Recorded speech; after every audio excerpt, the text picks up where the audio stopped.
Dinampo ng mga pulis ang dalawang lalaking ayaw magpaawat sa kanilang pag-aaway sa Quezon City. Napag-ilang mga ugot ng kanilang away, droga. Sinampahan sila ng patong-patong na reklamo. Laging una ka sa balita ni James Agustin, exclusive.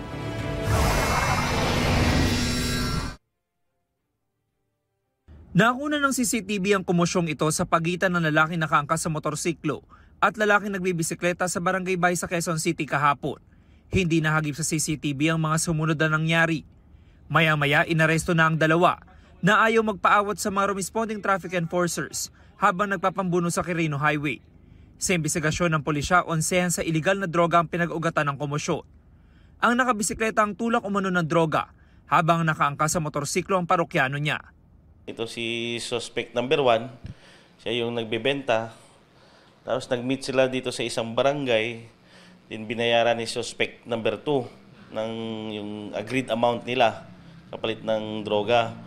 So nung umalis na itong bumili si suspect number 2, ito naman si suspect number 1, binuksan niya yung nakabalot na pinangbayad. Doon napaunawat niya na yung laman pala no, hindi pera kundi puro mga dyaryo. Nakuha ang 25 gramo ng shabu na nagkakahalaga ng 170,000 pesos. Nabawi rin ang mga peraso ng dyaryo na dapat sana'y 15,000 pesos na pera na pambayad sa droga. Itong dalawa na to is mga street level individual. So nagtutulak talaga itong mga to. May mga prior records na to sa iba-ibang kaso upon verification natin. So yung isa is nagtutulak talaga dito sa Barangay Balonbato, yung tumatawid sa kabilang barangay. Ayon sa 24 anyos sa sospek, hindi niya alam na shabu ang daladala niya. Pumayag lang daw siyang iabot ito dahil sa pangakong bibigyan siya ng 500 piso. Hindi ko naman talaga galing sa akin yun, sir. Naipaabot lang din talaga sa akin.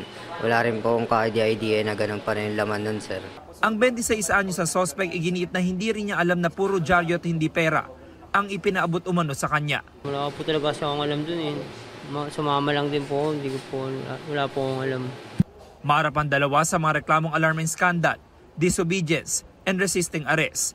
Ang 24 anyos sa suspect may karagdagang reklamong paglabag sa Comprehensive Dangerous Drugs Act. Ito ang unang balita. James Agustin para sa GMA Integrated News. Igan, mauna ka sa mga balita, mag-subscribe na sa GMA Integrated News sa YouTube para sa iba't ibang ulat sa ating bansa.